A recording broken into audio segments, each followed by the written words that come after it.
ನಮಸ್ಕಾರ ವೀಕ್ಷಕರೇ, ವಿಶೇಷ ಕಾರ್ಯಕ್ರಮ ಮಿಷನ್ ಇಂದ್ರಧನುಷ್ಗೆ ಸ್ವಾಗತ. ನಾನು ಅಶ್ವಿನಿ. ಆರೋಗ್ಯ ಇಲಾಖೆ ಜನರ ಆರೋಗ್ಯದ ವಿಷಯದಲ್ಲಿ ಹೊಂದಿರುವ ಕಾಳಜಿಯ ಭಾಗವಾಗಿ ಹಲವಾರು ಯೋಜನೆಗಳನ್ನ ರೂಪಿಸಿಕೊಂಡು ಬರ್ತಾ ಇದೆ.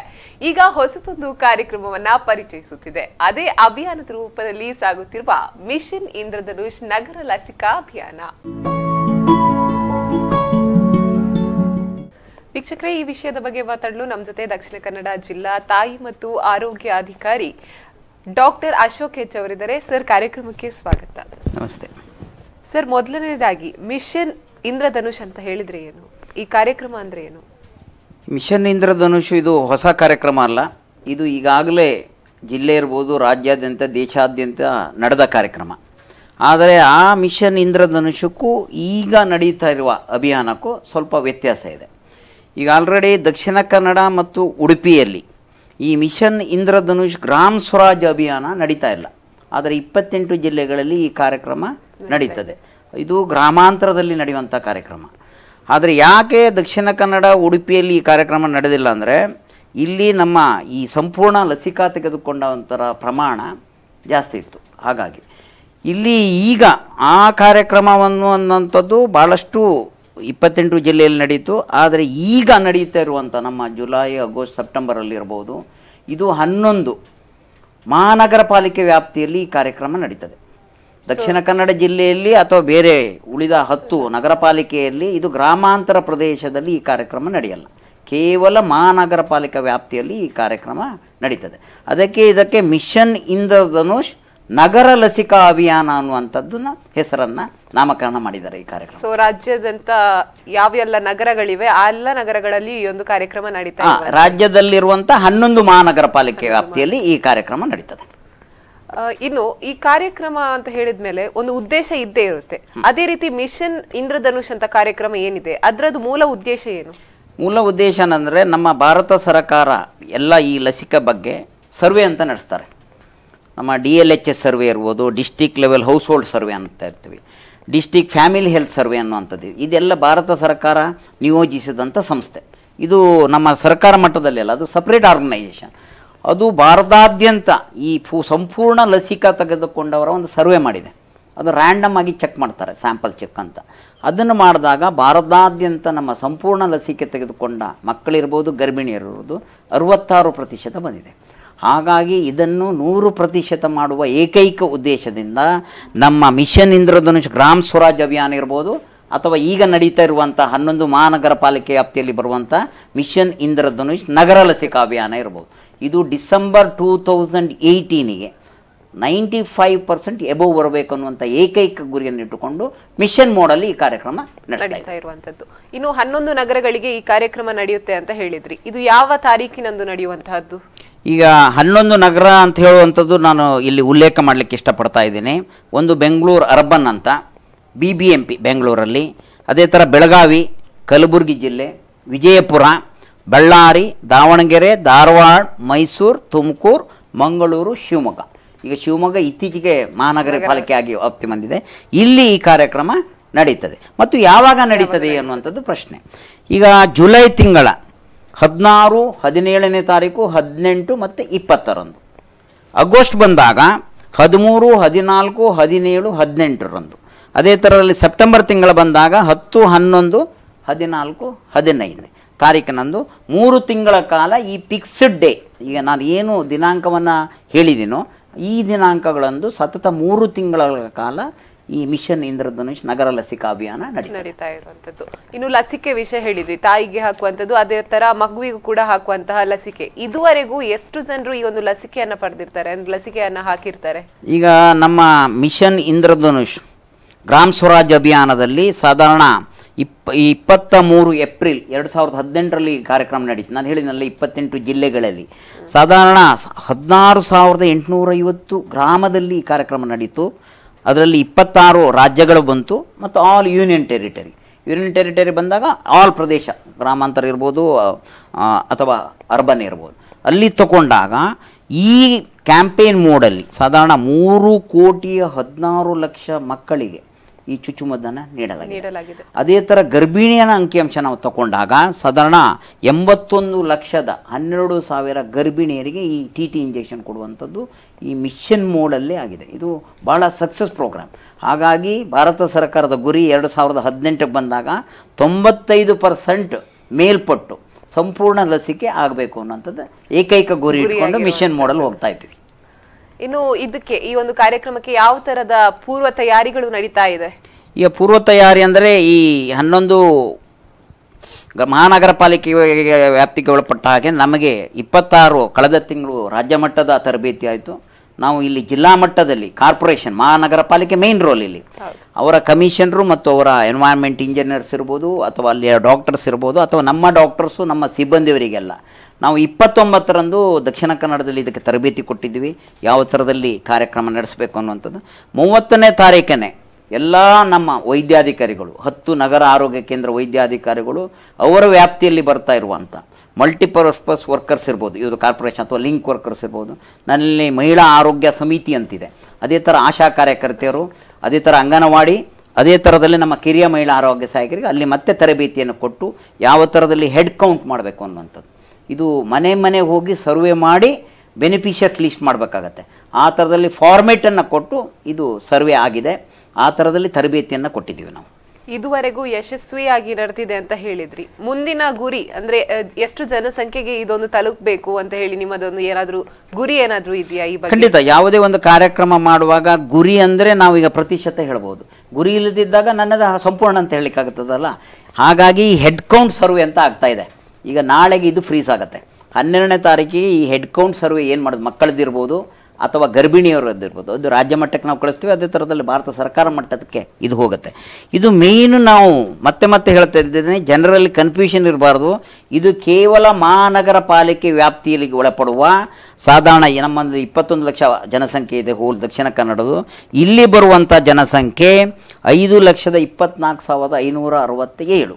ಅಂದರೆ ಮನೆಗಳ ಸಂಖ್ಯೆ ತಗೊಂಡಾಗ 1,20,879 ಮಕ್ಕಳ ಮನೆಯ ಸರ್ವೆ ಆಗಿದೆ. ಈಗ ನಾನು ಹೇಳಿದೆ, ಆಶಾ ಕಾರ್ಯಕರ್ತರಿರ್ಬೋದು, MPWs ಇರ್ಬೋದು, ಅದೇ ಥರ ಮಹಿಳಾರು, ಇವರು ಮನೆ ಮನೆಗೆ ಹೋಗಿ ಹೆಡ್ ಕೌಂಟ್ ಮಾಡಿದ್ದಾರೆ. ಯಾವ ಮನೆಯಲ್ಲಿ ಗರ್ಭಿಣಿಯರಿದ್ದಾರೆ, ಯಾರ ಮನೆಯಲ್ಲಿ 0 to 2 ಮಕ್ಕಳಿಸಿದ್ದಾರೆ 2 ಇಯರ್ಸಲ್ಲಿ. ಮತ್ತು ಈ 5 to 6 ಚಿಲ್ಡ್ರನ್ ಬಂದಾಗ ನಾವು ಈ ಶಾಲೆಯಲ್ಲಿ DPT ಇಂಜೆಕ್ಷನ್ ಕೊಡ್ತೀವಿ. ಅದು ಕಂಟಿನ್ಯೂಸ್ ಪ್ರೊಸೆಸ್. ಈ 5-6 ವರ್ಷದ ಮಕ್ಕಳು ಡ್ರಾಪ್ ಔಟ್ ಅಥವಾ ಮಿಸ್ಡ್ ಚಿಲ್ಡ್ರನ್, ಈಗ ದಕ್ಷಿಣ ಕನ್ನಡ ಬಂದಾಗ industrial area, slum population, migrant, ಆ ಮಕ್ಕಳಿಗೆ DPT ಕೊಡುವ ವ್ಯವಸ್ಥೆ ಆಗುತ್ತೆ. ಅದು 5-6 ವರ್ಷದ ಡ್ರಾಪ್ ಔಟ್ ಅಥವಾ ಮಿಸ್ಡ್ ಚಿಲ್ಡ್ರನ್ ಹುಡುಕ್ತೀವಿ. ಎಲ್ಲ ಶಾಲೆ ಹೋಗೋ ಮಕ್ಕಳಿಗೆ ಶಾಲೆಯಲ್ಲೇ ನಾವು ಕೊಡ್ತೀವಿ. ಹಾಗಾಗಿ ಈ ಲಿಸ್ಟು ನಾಳೆ ಫೈನಲೈಸ್ ಆಗುತ್ತೆ. ಅದನ್ನು ಇಟ್ಟುಕೊಂಡು ನಾವು ಗುರಿಗೆ ಎಷ್ಟು ಪ್ರತಿಶತ ಆಗ್ತೀವಿ ಅನ್ನುವಂಥದ್ದು ಆಮೇಲೆ ಹೇಳ್ತೀವಿ ಕಾರ್ಯಕ್ರಮ ಆದ ಮೇಲೆ. ಹಾಗಾಗಿ ಗುರಿ ಇಲ್ಲದೆ ಯಾವುದೇ ಕಾರ್ಯಕ್ರಮ ಇಲಾಖೆಯಲ್ಲಿ ನಡೀಲಿಕ್ಕೆ ಸಾಧ್ಯನೇ ಇಲ್ಲ. ಈ ಬಗ್ಗೆ ಇನ್ನಷ್ಟು ಮಾಹಿತಿಯನ್ನು ತಿಳ್ಕೊಂಡು ಬರೋಣ. ಅದಕ್ಕಿಂತ ಮುಂಚೆ ಒಂದು ಬ್ರೇಕ್ನ ನಂತರ ಕಾರ್ಯಕ್ರಮ ಮುಂದುವರಿಯುತ್ತದೆ. ವಿರಾಮದ ಬಳಿಕ ಮಿಷನ್ ಇಂದ್ರಧನುಷ್ ಕಾರ್ಯಕ್ರಮಕ್ಕೆ ಮತ್ತೊಮ್ಮೆ ಸ್ವಾಗತ. ಸರ್, ನೀವು ಹೇಳ್ತಾ ಇದ್ರಿ ಇಷ್ಟಿಷ್ಟು ಜನರನ್ನ ಗುರಿಯಾಗಿ ಇಟ್ಕೊಂಡಿದ್ದೀರಾ ಅಂತ ಹೇಳಿ. ಇನ್ನು ನೆಕ್ಸ್ಟ್ ನಾವು ಹೋಗೋದಾದ್ರೆ ಯಾವ ಒಂದು ವಯಸ್ಸಿಗೆ ಈ ಒಂದು ಲಸಿಕೆಯನ್ನು ನೀಡುವಂಥದ್ದು, ಅಂದ್ರೆ ತಾಯಿ ಮಗುವಿಗೆ ಕೊಡುವಂಥದ್ದು ಅಂತ ಹೇಳಿದ್ರಿ. ಮಕ್ಕಳಿಗೆ ಯಾವ ಒಂದು ವಯಸ್ಸಲ್ಲಿ ಕೊಡುವಂಥದ್ದು ಅಥವಾ ಗರ್ಭಿಣಿ ಮಹಿಳೆಯರಿಗೆ ಕೊಡುವಾಗ ಯಾವ ಥರ ಅದು? ಮಕ್ಕಳು ಅಂದಾಗ ನಾನು ಈಗ ಹೇಳಿದೆ, DLHS ಸರ್ವೆ ಆಯಿತು. ಭಾರತ ಸರ್ಕಾರ ಮಟ್ಟದಲ್ಲಿ ನೋಡಿದಾಗ ಫುಲ್ ಇಮ್ಯುನೈಸೇಷನ್ ಅನ್ನುವಂಥದ್ದು 66% ಅಂತ. ನಮ್ಮಲ್ಲಿ ಫುಲ್ ಇಮ್ಯುನೈಸೇಷನ್, ಕಂಪ್ಲೀಟ್ ಇಮ್ಯುನೈಸೇಷನ್ ಅಂತ ಹೇಳ್ತೀವಿ ಚುಚ್ಚುಮದ್ದದಲ್ಲಿ. ಫುಲ್ ಅಂದರೆ ಹುಟ್ಟಿದ ಮಗು 1 ವರ್ಷ ಆಚರಣೆ ಮಾಡುವಾಗ ಯಾವೆಲ್ಲ ಇಂಜೆಕ್ಷನ್ಗಳು ತೊಗೊಳ್ಬೇಕು, BCG ಇರ್ಬೋದು, ಪೆಂಟಾ 1, 2, 3 ಇರ್ಬೋದು, ಪೋಲಿಯೋ ಡ್ರಾಪ್ಸ್ 1, 2, 3 ಇರ್ಬೋದು, MR ಮಿಸಲ್ಸ್ ಆ್ಯಂಡ್ ರುಬೆಲ್ಲಾ ಅಂತೀವಿ. ಆಮೇಲೆ ವಿಟಮಿನ್ A ಹಾಕಬೇಕಾಗತ್ತೆ. ಅದೇ 1.5 ವರ್ಷದಲ್ಲಿ ಮತ್ತೆ ಆ ಮಗುವಿಗೆ ಬೂಸ್ಟರ್ ಡೋಸ್ ಕೊಡಬೇಕಾಗತ್ತೆ. ಇದೆಲ್ಲ ತಗೊಂಡಾಗ ಆ ಪೂರ್ಣ ಪ್ರಮಾಣದಲ್ಲಿ ಇಲ್ಲಿ ನಾವು ಯಾರನ್ನು ಫೋಕಸ್ ಮಾಡ್ಕೊಳ್ತೇವೆ ಅಂದರೆ 0 to 2 ಇಯರ್ಸ್. 2 ಇಯರ್ಸ್ನಲ್ಲಿ ಕಂಪ್ಲೀಟ್ ಇಮ್ಯುನೈಸೇಷನ್ ಅಂತ ಹೇಳ್ತಾ ಇರೋದು ನಾವು. ಆ ಮಕ್ಕಳನ್ನು ಗುರಿಯಾಗಿಟ್ಟುಕೊಂಡು ಇಲ್ಲಿ ನಾವು ಈಗ ಬೆನಿಫಿಷರ್ಸ್ ಲೀಸ್ಟು ಹೆಡ್ ಕೌಂಟ್ ಮಾಡ್ತಾ ಇದ್ದೀವಿ. ಈಗ ಒಂದು ಮಗು 1.5 ವರ್ಷ ಆಗಿದೆ. ಈಗ 14ನೇ ತಾರೀಕಿಗೆ ಬರುವಾಗ ಅದು 2.5 ತಿಂಗಳದ್ದಿರ್ಬೋದು. ಆ 2.5 ತಿಂಗಳಿಗೆ ಯಾವ ಇಂಜೆಕ್ಷನ್ ಕೊಡಬೇಕು ಅನ್ನುವಂಥದ್ದು ಲೀಸ್ಟ್ ಆಗುತ್ತೆ. ಅದೇ ಗರ್ಭಿಣಿ 1 TT ತೊಗೊಂಡಿರ್ತಾಳೆ, ಆಮೇಲೆ 1 ತಿಂಗಳ ಅಂತರದಲ್ಲಿ ಇನ್ನೊಂದು TT ಕೊಡ್ತೀವಿ. ಆವಾಗ ಆ ಇನ್ನೊಂದು TTಗೆ ಈ 4 ದಿವಸದಲ್ಲಿ ಬಂದರೆ ಅದನ್ನು ಬೆನಿಫಿಷರ್ ಲಿಸ್ಟಲ್ಲಿ ಅಂತ ಬರ್ತಾರೆ. ಇಲ್ಲಿ ಮಕ್ಕಳನ್ನು ತೊಗೊಂಡಾಗ 0 to 2 ಇಯರ್ಸ್ ಯಾವುದೇ ಗರ್ಭಿಣಿ 2 ಇಂಜೆಕ್ಷನ್ ಆಗಿಲ್ಲ ಅಂದರೆ ಅವರು ನಮ್ಮ ಬೆನಿಫಿಷರೀಸ್ ಲಿಸ್ಟಲ್ಲಿ ಬರ್ತಾರೆ. ಮತ್ತೆ ಇದು ಯಾಕೆ ಮತ್ತೆ ನಮ್ಮ ಮಹಾನಗರ ಪಾಲಿಕೆಗೆ ತೊಗೊಂಡಿದ್ದಾರೆ ಅಂದರೆ ಇಲ್ಲಿ ನಮಗೆ ಸ್ಲಮ್ ಪಾಪ್ಯುಲೇಷನ್ಸು, ಮೈಗ್ರೇಷನ್ನು, ಇಂಡಸ್ಟ್ರಿಯಲ್ ಏರಿಯಾ, ವಲಸೆ ಕಾರ್ಮಿಕರು ಜಾಸ್ತಿ. ವಲಸೆ ಕಾರ್ಮಿಕರಲ್ಲಿ ಏನಾಗುತ್ತೆ ಅಂದರೆ ಇಲ್ಲಿ ಕೇವಲ ಉತ್ತರ ಕರ್ನಾಟಕದ ಭಾಗದ ಜನರು ಮಾತ್ರ ಅಲ್ಲ ನಮ್ಮ ಮಂಗಳೂರಿನಲ್ಲಿ ಸಿಗೋದು. ನಾನು MR ಕ್ಯಾಂಪೇನಲ್ಲಿ ನೋಡಿದ್ದೀನಿ. ಈಗ ದೈನಂದಿನ ಚಟುವಟಿಕೆಯಲ್ಲಿ ನೋಡ್ತೀನಿ, ಗರ್ಭಿಣಿಯರು ಬಿಹಾರಿಯವರು ಇರ್ತಾರೆ, ಒರಿಸ್ಸಾದವರು ಇರ್ತಾರೆ, ವೆಸ್ಟ್ ಬೆಂಗಾಲ್ ಗರ್ಭಿಣಿಯವರು ಇಲ್ಲಿದ್ದಾರೆ. ಅದೇ ಥರ ಮಕ್ಕಳು ಬರ್ತಾರೆ ಅವ್ರ ಜೊತೆಲಿ. ಹಾಗಾಗಿ ಆ ಮಕ್ಕಳಲ್ಲಿ ಏನಾಗುತ್ತೆ ಅಂದರೆ ಆ ಕಡೆ ಎಲ್ಲ ನಾನು ಹೇಳಿದೆ ಭಾರತ ಸರ್ಕಾರ ಮಟ್ಟದಲ್ಲಿ 66, ಈಗ ಮಂಗಳೂರೆಲ್ಲ ತೊಗೊಂಡು ಉಡುಪಿ ತೊಗೊಂಡ್ರೆ ನಾವು 90 ಅಬೋವ್ ಇದ್ದೀವಿ ಈಗ ಆಲ್ರೆಡಿ ಫುಲ್ ಇಮ್ಯುನೈಸೇಷನ್. ಭಾರತ ಸರ್ಕಾರ ಮಟ್ಟದಲ್ಲಿ ತೊಗೊಂಡಾಗ 66% ಅಂತ ನಾನು ಹೇಳ್ತಾ ಇರೋದು. ಅಲ್ಲೆಲ್ಲ ಏನಾಗುತ್ತೆ ಅಂದರೆ ಕೆಲವೊಂದು ಸರಿ 1 ಇಂಜೆಕ್ಷನ್ ತೊಗೊಳ್ತಾರೆ, 1.5 ತಿಂಗಳು 2.5 ತಿಂಗಳು ಡ್ರಾಪ್ ಮಾಡಿಬಿಡ್ತಾರೆ. ಅಂಥವರಿಗೆಲ್ಲ ಈ ಅಭಿಯಾನದಲ್ಲಿ ಒಂದು ಅವಕಾಶ ಮತ್ತೆ ಕೊಡಲಿಕ್ಕೆ. ಈಗ ಬಿಟ್ಟು ಹೋದರೆ, ಈಗ BCG ಬಿಟ್ಟು ಹೋದರೆ 1 ವರ್ಷದವರೆಗೂ ಕೊಡಲಿಕ್ಕೆ ಅವಕಾಶ ಇದೆ. ಅದನ್ನೆಲ್ಲ ಗುರಿಯಾಗಿ ಕೊಟ್ಟುಕೊಂಡು ಡ್ರಾಪ್ಔಟ್ ಮಕ್ಕಳಿರ್ಬೋದು ಅಥವಾ ಮಿಸ್ಡ್ ಚಿಲ್ಡ್ರನ್. ಮಿಸ್ಡ್ ಅಂದರೆ ಅದು ಏನೋ ತೊಗೊಂಡು, ಡ್ರಾಪ್ಔಟ್ ಅಂದರೆ ಏನಾಗುತ್ತೆ 1 ಇಂಜೆಕ್ಷನ್ ತೊಗೊಂಡಿರುತ್ತೆ, 2 ತಿಂಗಳಿದ್ದಲ್ಲಾಗ ಅದು ಮಿಸ್ ಮಾಡಿರುತ್ತೆ. ಅಂಥನ್ನೆಲ್ಲ ಗುರಿಯಾಗಿಟ್ಟುಕೊಂಡು ಇವತ್ತು ಈ ಕಾರ್ಯಕ್ರಮವನ್ನು ನಡೆಸ್ತಾ ಇದ್ದೀವಿ. ಇನ್ನು ನೀವು 11 ನಗರಗಳಿಗೆ ಅಂತ ಹೇಳಿದ್ರಿ. ಈ ನಗರಗಳು ಅಂತ ಹೇಳಿದ್ರೆ ಯಾವೆಲ್ಲ ಇಲಾಖೆಗಳು ಇದರೊಟ್ಟಿಗೆ ಸೇರ್ತವೆ ಈ ಒಂದು ಅಭಿಯಾನದಲ್ಲಿ? ಕೇವಲ ಆರೋಗ್ಯ ಇಲಾಖೆ ಅಥವಾ ಇನ್ನು ಬೇರೆ ಯಾವ? ಖಂಡಿತ ಇಲ್ಲ. ಹೆಲ್ತ್ ಅನ್ನುವಾಗ ಭಾಳ ಬ್ರಾಡ್ ಸಬ್ಜೆಕ್ಟ್ ಇದೆ. ಈಗ ಒಂದು ಭೇದಿ ಆಗುತ್ತೆ, ಭೇದಿ ಆದರೂ ಕೂಡ ಯಾರು ವಾಟರ್ ಕೊಡಬೇಕಾಗಿದ್ದವ್ರು ಯಾರು? ಮುನ್ಸಿಪಾಲ್ಟಿ, ಮಹಾನಗರ ಪಾಲಿಕೆಯಲ್ಲಿ ಅವರ ಜವಾಬ್ದಾರಿ ಇರುತ್ತೆ, ಗ್ರಾಮ ಪಂಚಾಯತಿಯಲ್ಲಿ ಪಂಚಾಯತ್ ರಾಜ್ ಇರುತ್ತೆ. ಯಾವುದೇ ಥರ ವಾಟರ್ ಬಾರ್ನ್ ಡಿಸೀಸ್ ಬಂದಾಗ ಹೆಲ್ತ್ ಅನ್ನುವಂಥದ್ದು ಭಾಳ ದೊಡ್ಡ ಸಬ್ಜೆಕ್ಟು. ಈಗ ನೋಡಿ ನಮ್ಗೆ ಮಕ್ಕಳು ಈಗ 0 to 2 years ಅಂತ ಹೇಳಿದೆ, ಅಥವಾ ನಮ್ಮ ಬೇರೆ ಬೇರೆ ಕಾರ್ಯಕ್ರಮದಲ್ಲಿ 5 ರಿಂದ 6 ವರ್ಷ ಅಂತ ಹೇಳಿದ್ದೇವೆ DPT ಕೊಡುವಾಗ. ಇಲ್ಲಿ 5-6 ವರ್ಷ ಇರುವಾಗ ಮಕ್ಕಳು ಎಲ್ಲಿರ್ತಾರೆ? ಸ್ಕೂಲಲ್ಲಿ. ಅಥವಾ ಪ್ರೀ ಸ್ಕೂಲ್ ಚಿಲ್ಡ್ರನ್ ಎಲ್ಲಿರ್ತಾರೆ? ಅಂಗನವಾಡಿ. ಇಲ್ಲಿ ಮಹಿಳಾ ಮತ್ತು ಮಕ್ಕಳ ಕಲ್ಯಾಣ ಇಲಾಖೆ ಇಂಪಾರ್ಟೆಂಟ್ ಆಗುತ್ತೆ ಈ ಕಾರ್ಯಕ್ರಮದಲ್ಲಿ. ಅದೇ ಥರದಲ್ಲಿ ಶಿಕ್ಷಣ ಇಲಾಖೆ ಆಗೋದು, ಮಕ್ಕಳಿಗೆ ಮೆಸೇಜ್ ಕೊಡ್ತಾರೆ, ಮಿಷನ್ ಇಂದ್ರಧನುಷ್ ಅಭಿಯಾನ ನಡೀತಾ ಇದೆ, ನಿಮ್ಮಲ್ಲಿ ಈ 2-5 ವರ್ಷ ಮಕ್ಕಳಿದ್ದಾರಾ, ಗರ್ಭಿಣಿಯರು, ಇದು ಅಸೆಂಬ್ಲಿಯಲ್ಲಿ ಹೇಳಿಬಿಟ್ರೆ ಆ ಮಕ್ಕಳು ಹೋಗಿ ಮೆಸೇಜ್ ಕನ್ವೆ ಮಾಡ್ತಾರಲ್ಲ. ಅದೇ ಥರದಲ್ಲಿ ಮಹಾನಗರ ಪಾಲಿಕೆ ಇಲ್ಲಿ ಭಾಳ ಇಂಪಾರ್ಟೆಂಟ್. ಇದು ನಮ್ಮ 5 ಲಕ್ಷದ ಪಾಪ್ಯುಲೇಷನ್ಸಿಗೆ 60 ವಾರ್ಡ್ಗಳಿಗೆ ಬರ್ತವೆ. ಈಗ ಮಹಾನಗರ ಪಾಲಿಕೆ ಅಂದಾಗ 60 ವಾರ್ಡ್ಗಳು ಬರ್ತವೆ.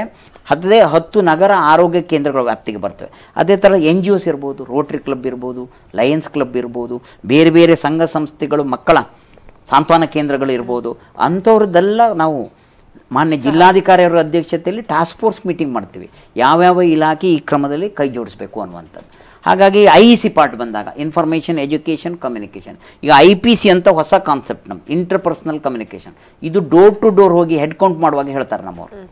ಆ ಥರದಲ್ಲಿ ವಿವಿಧ ಇಲಾಖೆಗಳ ಸಹಕಾರ, ಸಾರ್ವಜನಿಕರ ಸಹಕಾರದಿಂದ ಈ ಕಾರ್ಯಕ್ರಮ ಯಶಸ್ವಿಗೊಳಿಸಲಿಕ್ಕೆ ಆರೋಗ್ಯ ಇಲಾಖೆ ನಾವು ಮೈಕ್ರೋ ಪ್ಲಾನನ್ನು ತಯಾರಿ ಮಾಡಿಕೊಂಡಿದ್ದೇವೆ. ಇನ್ನು ಈ ಒಂದು ಅಭಿಯಾನವು ಜುಲೈ 16, 17, 18, 20, ಹಾಗೆ ಆಗಸ್ಟ್ ತಿಂಗಳಲ್ಲಿ 13, 14, 17, 18, ಹಾಗೆ ಸೆಪ್ಟೆಂಬರ್ ತಿಂಗಳಲ್ಲಿ 10, 11, 14, 15ನೇ ತಾರೀಕು ತನಕ ನಡೆಯುವಂತಹದ್ದು. ಸೊ ಇದರ ಬಗ್ಗೆ ಮಾಹಿತಿಯನ್ನು ತಿಳ್ಕೊಂಡು ಬರೋಣ, ಯಾಕೆ ಈ ಒಂದು ಡೇಟನ್ನು ಕಂಟಿನ್ಯೂಸ್ ಆಗಿ ಇಟ್ಟಿಲ್ಲ ಅಂತ ಹೇಳಿ. ಆದರೆ ಅದಕ್ಕಿಂತ ಮುಂಚೆ ಒಂದು ಚಿಕ್ಕ ಬ್ರೇಕ್ನ ನಂತರ ಕಾರ್ಯಕ್ರಮ ಮುಂದುವರಿಯುತ್ತದೆ. ವಿರಾಮದ ಬಳಿಕ ಮತ್ತೊಮ್ಮೆ ಕಾರ್ಯಕ್ರಮಕ್ಕೆ ಸ್ವಾಗತ. ಸರ್, ಈ ಒಂದು ಡೇಟ್ ಏನು ಇದೆ ಅಭಿಯಾನದು, ಯಾಕೆ ಕಂಟಿನ್ಯೂಸ್ ಆಗಿ ಇಲ್ಲ ಈ ಒಂದು ಡೇಟ್ಗಳು? ಇದು ಉತ್ತಮ ಪ್ರಶ್ನೆ. 16, 17, ಆಮೇಲೆ 18, 20, 19ನೇ ತಾರೀಕಿಲ್ಲಿ ಮಿಸ್ ಆಯಿತು. ಯಾಕೆ ಅನ್ನುವಂಥ, ಇದು ಗುರುವಾರ ದಿವಸ ಸಾರ್ವತ್ರಿಕ ಲಸಿಕಾ ಕಾರ್ಯಕ್ರಮ. ನಮ್ಮ ನಾರ್ಮಲ್ ಇಮ್ಯುನೈಸೇಷನ್ ಏನಿದೆ ಇದು ಪ್ರತಿ ಗುರುವಾರಗಳು ನಮ್ಮ ಪ್ರಾಥಮಿಕ ಆರೋಗ್ಯ ಕೇಂದ್ರ ಮಟ್ಟದಲ್ಲಿರ್ಬೋದು ಅಥವಾ ಉಪಕೇಂದ್ರ ಮಟ್ಟದಲ್ಲಿರ್ಬೋದು, ಸಾರ್ವಜನಿಕ ಆಸ್ಪತ್ರೆ ಇರ್ಬೋದು ಅಥವಾ ಕಮ್ಯುನಿಟಿ ಹೆಲ್ತ್ ಸೆಂಟರ್, ಜಿಲ್ಲಾ ಆಸ್ಪತ್ರೆಯಲ್ಲಿ ಈ ಕಾರ್ಯಕ್ರಮ ರೂಟೀನಾಗಿ ನಡೀತದೆ. ಆ ರೂಟೀನ್ ಇಮ್ಯುನೈಸೇಷನಲ್ಲಿ ಆ ಮಕ್ಕಳಿರ್ಬೋದು, ಗರ್ಭಿಣಿಯವರಿಗೆ ಈ ಇಂಜೆಕ್ಷನನ್ನು ನಾವು ಕೊಡ್ತೇವೆ. ಅದನ್ನು ನಾವು ಡಿಸ್ಟರ್ಬ್ ಮಾಡಲಿಕ್ಕೆ ಹೋಗಿಲ್ಲ. ಎರಡನೇದಾಗಿ ನೀವು ಆಗಸ್ಟಲ್ಲಿ ಬಂದಾಗ 15th ಇಲ್ಲ, 15th ಆಗಸ್ಟು ನಮ್ಮ ಸ್ವಾತಂತ್ರ್ಯ ದಿನೋತ್ಸವ ಸರ್ಕಾರಿ ರಜೆ ಇರುತ್ತೆ, ಅಥವಾ ಸೆಕೆಂಡ್ ಸ್ಯಾಟರ್ಡೆ ಸಂಡೇ ಬಂದಾಗ ಈ ಕಾರ್ಯಕ್ರಮ ನಾವು ನಡೆಸಲ್ಲ. ಹಾಗಾಗಿ ಇದು 1 ಮಂತಲ್ಲಿ 4 days ವರ್ಕಿಂಗ್ ಫಿಕ್ಸ್ಡ್ ವರ್ಕಿಂಗ್ ಡೇಯಲ್ಲಿ ಈ ಕಾರ್ಯಕ್ರಮ ನಡೀತದೆ. ರೂಟೀನ್ ಇಮ್ಯುನೈಸೇಷನ್ ಡಿಸ್ಟರ್ಬ್ ಮಾಡಲಿಲ್ಲ ನಾವು, ಸಂಡೇ ಅಥವಾ ಜನರಲ್ ಹಾಲಿಡೇನ ಡಿಸ್ಟರ್ಬ್ ಮಾಡಲಿಕ್ಕೆ ಹೋಗಿಲ್ಲ. ಹಾಗಾಗಿ ಇದು ಕಂಟಿನ್ಯೂಸ್ ಬಂದಿಲ್ಲ. ಇನ್ನು ಈ ಕಾರ್ಯಕ್ರಮದ ಒಂದು ಯಾವ ರೀತಿ ಜನರಿಗೆ, ಸಾರ್ವಜನಿಕರಿಗೆ ಯಾವ ರೀತಿ ಒಂದು ಅರಿವನ್ನು ಮೂಡಿಸ್ತಾ ಬರ್ತಾ ಇದೆ?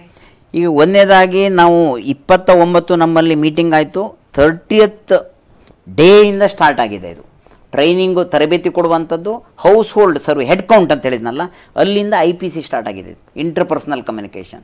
ಈ ಲೀಸ್ಟ್ ನಾವು ಯಾಕೆ ಮಾಡ್ತಾ ಇದ್ದೀವಿ, ಇದೊಂದು ಅಭಿಯಾನ ನಡೀತದೆ. ಆ ದಿವಸನೇ ನನ್ನ MPWC ಇರ್ಬೋದು, ಅಥವಾ ನನ್ನ ಸಿಸ್ಟರ್ಸ್ ಇರ್ಬೋದು, ಆಶಾ ಕಾರ್ಯಕರ್ತರು, ಅಥವಾ MAS ಮಹಿಳಾ ಆರೋಗ್ಯ ಸಮಿತಿ ಅಂತ ನಮ್ಮಲ್ಲಿ ಸಾಧಾರಣ 93 ಮಹಿಳಾ ಆರೋಗ್ಯ ಸಮಿತಿ ಈ ಮಹಾನಗರ ಪಾಲಿಕೆ ವ್ಯಾಪ್ತಿಯಲ್ಲಿ ಬರ್ತವೆ. ಅದೇ ಥರದಲ್ಲಿ ಆಶಾದವರು ಒಂದು 77 ಜನ ಆಶಾ ಕಾರ್ಯಕರ್ತರಿದ್ದಾರೆ. ನನ್ನ ಸಿಸ್ಟರ್ಸು 48 ಜನ ಇದ್ದಾರೆ. ಅದೇ ಥರ 10 ವೈದ್ಯಾಧಿಕಾರಿಗಳಿರ್ತಾರೆ. ಇನ್ನು MPWC 60 ಜನ, ಅದೇ ಥರ ಲಿಂಕ್ ವರ್ಕರ್ಸು, ಈ ಥರದಲ್ಲಿ ಮಾಹಿತಿಗಳನ್ನು ಕೊಡ್ತಾಯಿದ್ವಿ. ಇದು ಅಲ್ಲದೆ ಅನ್ನುವಂಥದ್ದು ನಾವು ಪೋಸ್ಟರ್ಸ್ ಮಾಡಿದ್ವಿ. ಪೋಸ್ಟರ್ಸ್ ಮಾಡಿಬಿಟ್ಟು ಅಲ್ಲಿ ಅಂಗನವಾಡಿ ಕೇಂದ್ರ ಇರ್ಬೋದು, ಲಸಿಕಾ ಶಿಬಿರ ಅಥವಾ ನಗರ ಆರೋಗ್ಯ ಕೇಂದ್ರದಲ್ಲಿ ಪೋಸ್ಟರ್ಸ್ ಹಾಕುವ ವ್ಯವಸ್ಥೆ ಮಾಡಿದ್ವಿ. ಮತ್ತು ಎಲ್ಲೆಲ್ಲಿ ಈ ಮಕ್ಕಳಿರ್ಬೋದು, ಗರ್ಭಿಣಿಯರಿದ್ದಾಗ ಒಂದು ಸ್ಮಾಲ್ ಸ್ಟಿಕ್ಕರ್ಸನ್ನು ಅವರು ಡೋರಿಗೆ ಅಂಟಿಸೋ ವ್ಯವಸ್ಥೆ ಆಗಿದೆ ನಮಗೆ. ಯಾಕಂದರೆ ಸೆಕೆಂಡ್ ರೌಂಡಲ್ಲಿ ಅಥವಾ ಥರ್ಡ್ ರೌಂಡಲ್ಲಿ ಈಸಿಯಾಗಿ ಐಡೆಂಟಿಫೈ ಆಗಲಿಕ್ಕೆ, ಈ ಮನೆಯಲ್ಲಿ ಮಗು ಇದೆ, ಈ ಮನೆಯಲ್ಲಿ ಗರ್ಭಿಣಿಯರಿದ್ದಾರೆ ಅನ್ನುವಂಥದ್ದು. ಹಾಗಾಗಿ ವಿವಿಧ ಇಲಾಖೆಗಳು ಮಾಡ್ತಾರೆ. ಅದೇ ಥರದಲ್ಲಿ ಮಹಾನಗರ ಪಾಲಿಕೆ ವ್ಯಾಪ್ತಿಯಲ್ಲಿ ನಮ್ಮ ಸ್ವಚ್ಛ ಕಾರ್ಯಕ್ರಮದ ಅಡಿಯಲ್ಲಿ ಈ ವೇಸ್ಟ್ ಕಲೆಕ್ಟ್ ಮಾಡುವಾಗ ಅದಕ್ಕೆ ಮೈಕ್ ಮೂಲಕ ಈ ಕಾರ್ಯಕ್ರಮದ ಬಗ್ಗೆ ಮಾಹಿತಿಯನ್ನು ಕೊಡುವಂಥದ್ದು ಪ್ರಚಾರ ಕಾರ್ಯ. ಈಗ ನಿಮ್ಮ ಚಾನೆಲ್ ಇರ್ಬೋದು, ನಮ್ಮ ಬೇರೆ ಬೇರೆ ಇವತ್ತು FM, ರೆಡ್ FM ಇದ್ರ ಮೂಲಕ ನಾವು ಹೇಳ್ತಾ ಇದ್ದೀವಿ. ಅದೇ ಅಲ್ಲದೆ ಮಾಧ್ಯಮ ಮಿತ್ರರಿಗೆ 13ನೇ ತಾರೀಕು ಪ್ರೆಸ್ ಮೀಟ್ ಕರೆದುಬಿಟ್ಟು ಈ ಕಾರ್ಯಕ್ರಮದ ಬಗ್ಗೆ ಕೊಡ್ತಾ ಇದ್ದೀವಿ. ಹಾಗಾಗಿ ವಿವಿಧ ಹಂತಗಳಲ್ಲಿ ಎಲ್ಲ ಯಾವುದು ನಾವು ಸಂಪರ್ಕ ಸಾಧಲಿಕ್ಕೆ ಸಾಧ್ಯವಿದೆಯೋ ಅದೆಲ್ಲವನ್ನ ನಾವು ಆರೋಗ್ಯ ಇಲಾಖೆ ಟಚ್ ಮಾಡಿ ಅವ್ರ ಮೂಲಕ ಜನರಿಗೆ ಮಾಹಿತಿಯನ್ನು ಕೊಡ್ತಾ ಇದ್ದೀವಿ. ಇನ್ನೊಂದು ಜನರಿಗೆ ಮಾಹಿತಿ ಅಂತ ಹೇಳಿದ್ರೆ, ಇನ್ನು ದಕ್ಷಿಣ ಕನ್ನಡ ಜಿಲ್ಲೆಯಲ್ಲಿ ನಾವು ನೋಡೋದಾದ್ರೆ ಯಾವೆಲ್ಲ ಆರೋಗ್ಯ ಕೇಂದ್ರದಲ್ಲಿ ಈ ಒಂದು ಕಾರ್ಯಕ್ರಮ ನಡೆಯುವಂಥದ್ದು? ಇದು ಬಹಳ ಉತ್ತಮ ಪ್ರಶ್ನೆ, ಜನರಿಗೆ ಗೊತ್ತಾಗಬೇಕು. ನಾನೀಗ 10 ನಂಬರ್ಸ್ ಮಾತ್ರ ಹೇಳಿದ್ದೀನಿ. ಆ ನಗರ ಆರೋಗ್ಯ ಕೇಂದ್ರಗಳು ದಕ್ಷಿಣ ಕನ್ನಡ ಜಿಲ್ಲೆ ಮಹಾನಗರ ಪಾಲಿಕೆಯಲ್ಲಿ ಎಲ್ಲೆಲ್ಲಿ ಬರ್ತದೆ ಅನ್ನುವಂಥದ್ದು ನಿಮ್ಮ ಪ್ರಶ್ನೆ. ಇದು ಉತ್ತಮ ಪ್ರಶ್ನೆ.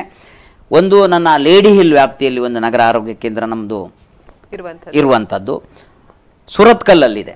ಇದು ಸುರತ್ಕಲ್ ಮೊದಲು ಗ್ರಾಮೀಣ ಪ್ರದೇಶದಲ್ಲಿತ್ತು. ಇದು ನಮ್ಮ ನಗರ ಆರೋಗ್ಯ ಕೇಂದ್ರ ಇದು ಮಾಡಿದಾಗ ಅದನ್ನು ನಾವು ಕನ್ವರ್ಟ್ ಮಾಡಿ ನಗರ ಆರೋಗ್ಯ ಕೇಂದ್ರವಾಗಿ ಮಾಡಿದ್ವಿ. ಕುಳಾಯಿಯಲ್ಲಿದೆ.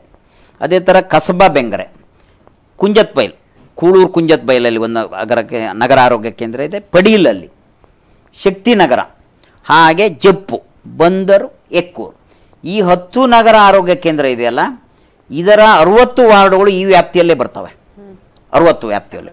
ಹಾಗಾಗಿ ಅದರ ಜೊತೆಲಿ ಈ ಪಾಪ್ಯುಲೇಷನ್ ನಾನು ಏನು ಹೇಳಿದ್ದೀನಿ 5,24,567 ಅನ್ನುವಂಥದ್ದು, ಇಷ್ಟು ಪಾಪ್ಯುಲೇಷನನ್ನು ಈ 10 ನಗರ ಆರೋಗ್ಯ ಕೇಂದ್ರ ಕವರ್ ಮಾಡ್ತದೆ. ಹಾಗಾಗಿ ಇಲ್ಲಿ ಇದ್ರ ಜೊತೆಯಲ್ಲಿ ನಮ್ಮದು ರೂಟೀನ್ ಇಮ್ಯುನೇಷನ್ ಆಗುತ್ತೆ ಅಂತ ಹೇಳಿದೆ ಗುರುವಾರ. ಇದು ಪ್ರತಿ ಗುರುವಾರ ನಡೀತದೆ. 4 ರೂಟೀನ್ ಗುರುವಾರ ನಡೀತದೆ. ಅಂದರೆ 40 ಸೆಷನ್ ನಡೀತದೆ ಒಂದು ತಿಂಗಳಿಗೆ. ನಾನು ನಿಮಗೆ ಎಕ್ಸಾಂಪಲ್ ಕೊಡ್ತೇನೆ. ಅದೇ ಥರ ಔಟ್ರೀಚ್ ಸೆಷನ್ ಅಂತ ಮಾಡ್ತೀವಿ. ಈ ಅಂಗನವಾಡಿ ಕೇಂದ್ರ ಎಲ್ಲೆಲ್ಲಿದೆ ಅಂತ, ಅದು 62 ಕಡೆ ಈ ಸೆಷನ್ಗಳು ಬೇರೆ ಬೇರೆ ವಾರ್ಡ್ನಲ್ಲಿ ಎಲ್ಲೆಲ್ಲಿ ಮಕ್ಕಳು ನಾವು ಗುರುತಿಸಿದ್ವಿ. ಆದರೆ ಈ ಅಭಿಯಾನ ನಡೆಯುವಾಗ ಈಗ ನಮಗೆ ಮೆಸೇಜು ಬಂದ್ಬಿಡುತ್ತೆ, ಎಷ್ಟು ಮಕ್ಕಳಿದ್ದಾರೆ, ಎಷ್ಟು ಗರ್ಭಿಣಿ ಇದೆ. ಈ ಕೇಂದ್ರ ಅಲ್ಲದೆ ದೂರ ಪ್ರದೇಶದಲ್ಲಿ ಆ ಮಕ್ಕಳು ಅಥವಾ ಗರ್ಭಿಣಿ ಇದ್ದರೆ ಅದಕ್ಕೆ ಸ್ಪೆಷಲ್ ಸೆಷನನ್ನು ತೆಗೆದುಬಿಟ್ಟು ಜನರಿಗೆ ಮಾಹಿತಿ ಕೊಟ್ಟು ಅಲ್ಲಿ ಸೆಷನ್ ಸ್ಟಾರ್ಟ್ ಮಾಡಿ ಮಕ್ಕಳಿಗೆ ಅಥವಾ ಗರ್ಭಿಣಿಯರಿಗೆ ಚುಚ್ಚುಮದ್ದು ಕೊಡುವಂಥ ವ್ಯವಸ್ಥೆಯನ್ನು ಆರೋಗ್ಯ ಇಲಾಖೆ ಮಾಡಿಕೊಂಡಿದೆ. ಇನ್ನು ಅಭಿಯಾನದ ಬಗ್ಗೆ ದಿನಾಂಕ ಗೊತ್ತಾಯ್ತು, ಅದೇ ರೀತಿ ಯಾವ್ಯಾವ ಕೇಂದ್ರಗಳಲ್ಲಿ ಈ ಒಂದು ಲಸಿಕೆಯನ್ನ ಹಾಕ್ತಾರಂತ ಗೊತ್ತಾಯ್ತು. ಇನ್ನು ಯಾವ ಹೊತ್ತಿಗೆ ಅಂದ್ರೆ ಒಂದು ಟೈಮಿಂಗ್ಸ್ ಅಂತ ಇರ್ತದೆ, ಇಷ್ಟೊತ್ತಿಂದ ಇಷ್ಟೊತ್ತು ತನಕ ಈ ಒಂದು ಕಾರ್ಯಕ್ರಮ ನಡೆಯುವಂಥದ್ದು ಅಂತ. ಸೊ ಈ ಟೈಮಿಂಗ್ಸ್ ವಿಷಯಕ್ಕೆ ಬಂದಾಗ ಯಾವ ಒಂದು ಸಮಯದಲ್ಲಿ ಹಾಕುವಂತಹದ್ದು? ನಮ್ಮ ರೂಟೀನ್ ಇಮ್ಯುನೈಸೇಷನ್ ಯಾವ ಕಾರ್ಯಕ್ರಮ ಈಗಾಗಲೇ ನಡೀತಾ ಇದೆ, ಅದು ಮಾರ್ನಿಂಗ್ 9ರಿಂದ ಮಧ್ಯಾಹ್ನ 1 ಗಂಟೆವರೆಗೆ. ಅದೇ ಥರದಲ್ಲಿ ಇವತ್ತು ವಿಶೇಷ ಅಭಿಯಾನ ಅನ್ನುವಂಥದ್ದು ಅದೇ ಟೈಮಿಗೆ ನಾವು ಸ್ಟಿಕ್ ಆನ್ ಆಗಿದ್ದೀವಿ. ಬೆಳಿಗ್ಗೆ 9ರಿಂದ 1 ಗಂಟೆವರೆಗೆ, ಮಧ್ಯಾಹ್ನ 1 ಗಂಟೆವರೆಗೆ ಎಲ್ಲೆಲ್ಲಿ ನಮ್ಮ ಲಸಿಕಾ ಅಭಿಯಾನ ಕೇಂದ್ರಗಳಿದ್ದಾವೆ ಅಲ್ಲಿ 10 ನಗರ ಆರೋಗ್ಯ ಕೇಂದ್ರ ಮತ್ತು 62 ಸ್ಪೆಷಲ್. ಆದರೆ ಈಗ ನಾಳೆಗೆ ಬರುವಾಗ ಎಡಿಷನಲ್ ಇದ್ದರೆ ಅದನ್ನು ಸೇರಿಸಿ ಅಲ್ಲಿ ಈ ಕಾರ್ಯಕ್ರಮವನ್ನು ಆಯಾ ಕೇಂದ್ರಗಳಲ್ಲಿ 9ರಿಂದ 1 ಗಂಟೆವರೆಗೆ ನಡೆಸ್ತೇವೆ ನಾವು.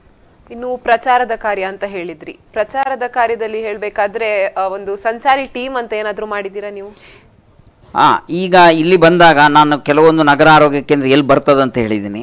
ಸುರತ್ಕಲ್ ಇರ್ಬೋದು, ಕುಳಾಯಿ ಇರ್ಬೋದು, ಈ ಬೆಂಗ್ರೆ, ಕೂಳೂರು, ಕುಂಜತ್ಪಲ್ಲಿ, ಇಲ್ಲಿ ಬಂದಾಗ ನಮಗೆ ಈ ಇಂಡಸ್ಟ್ರಿಯಲ್ ಏರಿಯಾ ಅಥವಾ ಟೆಂಟ್ಗಳು ಜಾಸ್ತಿ ಇರುವಂಥದ್ದು.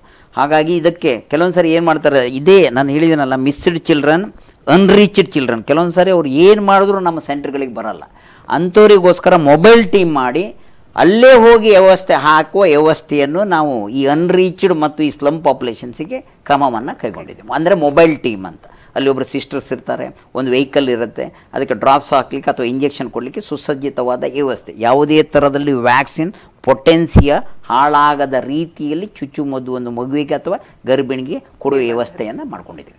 ಎಸ್, ಇಷ್ಟು ಹೊತ್ತು ಮಿಷನ್ ಇಂದ್ರಧನುಷ್ ಕಾರ್ಯಕ್ರಮದ ಬಗ್ಗೆ ಮಾಹಿತಿಯನ್ನು ನೀಡಿದ್ರಿ. ಸೊ ಕೊನೆಯದಾಗಿ ಏನು ಹೇಳಲಿಕ್ಕೆ ಇಷ್ಟಪಡ್ತೀರಾ ಸರ್? ದಕ್ಷಿಣ ಕನ್ನಡ ಸುಸಕ್ಷಿತ ಜಿಲ್ಲೆ. ಈಗ ಕಳೆದ MR ಕ್ಯಾಂಪೇನಲ್ಲೂ ಹಾಗೆ ಭಾಳಷ್ಟು ಜನ ನಮ್ಮ ಇಲಾಖೆಗೆ ಕೈ ಜೋಡಿಸಿ ಕಾರ್ಯಕ್ರಮ ಯಶಸ್ವಿಯಾಗಲು ಸಹಕರಿಸಿದ್ದೀರ. ಮತ್ತೊಂದು ಅಂದರೆ ಮಂಗಳೂರಿನಲ್ಲಿ ಭಾಳ ಫ್ಲ್ಯಾಟ್ಗಳು ಇರುವಂಥದ್ದು, ನನ್ನ ಸಿಬ್ಬಂದಿಗಳು ಬಂದಾಗ ಅವರಿಗೆ ಸಹಕರಿಸೋದು ಭಾಳ ಮುಖ್ಯ ಆಗುತ್ತೆ. ಕೆಲವೊಂದು ಸರಿ ಏನು ಬೇಡ ನಮ್ಮಲ್ಲಿ ಅಂತ ಅವ್ರು ಏನು ಮಾಹಿತಿ ಕೇಳ್ತಾರೆ ಅದಕ್ಕೆ ಸಂಪೂರ್ಣ ಮಾಹಿತಿಯನ್ನು ಒದಗಿಸಿ, ತಮ್ಮ ಮನೇಲಿ ಮಕ್ಕಳಿರ್ಬೋದು, ಗರ್ಭಿಣಿ ಇರ್ಬೋದು, ಅಥವಾ ತಾವು ಹೋಗ್ತಾ ಇರುವ ಮಾರ್ಗ ಮಧ್ಯದಲ್ಲಿ ಅಂತ ಈ ಥರದಲ್ಲಿ ಯಾವ್ದಾದ್ರು ಮಕ್ಕಳು ಅಥವಾ ಗರ್ಭಿಣಿ ಕೊಟ್ಟರೆ ಅವರ ಮನವೊಲಿಸಿ ಈ ಅಭಿಯಾನ ನಡೆಯುವ ದಿನಗಳಲ್ಲಿ ಅಲ್ಲಿಯ ಸಮೀಪದ ಕೇಂದ್ರಗಳಿಗೆ ಅವರನ್ನು ತಲುಪಿಸುವ ವ್ಯವಸ್ಥೆ ಆರೋಗ್ಯ ಇಲಾಖೆ ಮಾಡುವ ಮಹತ್ ಕಾರ್ಯದಲ್ಲಿ ತಾವು ಸಹಕರಿಸಿ ಮಿಷನ್ ಇಂದ್ರಧನುಷು ನಗರ ಲಸಿಕಾ ಅಭಿಯಾನ 100% ದಕ್ಷಿಣ ಕನ್ನಡ ಜಿಲ್ಲೆಯಲ್ಲಿ ಯಶಸ್ವಿಯಾಗಲು ನಿಮ್ಮೆಲ್ಲರ ಸಹಕಾರವನ್ನು ನಿಮ್ಮ ಚಾನಲ್ ಮೂಲಕ ನಾನು ಕೋರ್ತಾ ಇದ್ದೇನೆ. ಎಸ್, ಇಷ್ಟೊತ್ತು ಮಾಹಿತಿಯನ್ನು ನೀಡಿದ ನಿಮಗೆ ಧನ್ಯವಾದಗಳು ಸರ್. ನಮಸ್ತೆ ವೀಕ್ಷಕರೇ, ಇದು ಈ ಹೊತ್ತಿನ ವಿಶೇಷ. ನಿರಂತರ ಸುದ್ದಿ ಮಾಹಿತಿ ಮನೋರಂಜನೆಗಾಗಿ ನೋಡ್ತಾ ಇರಿ P4 ನ್ಯೂಸ್. ವಂದನೆಗಳು.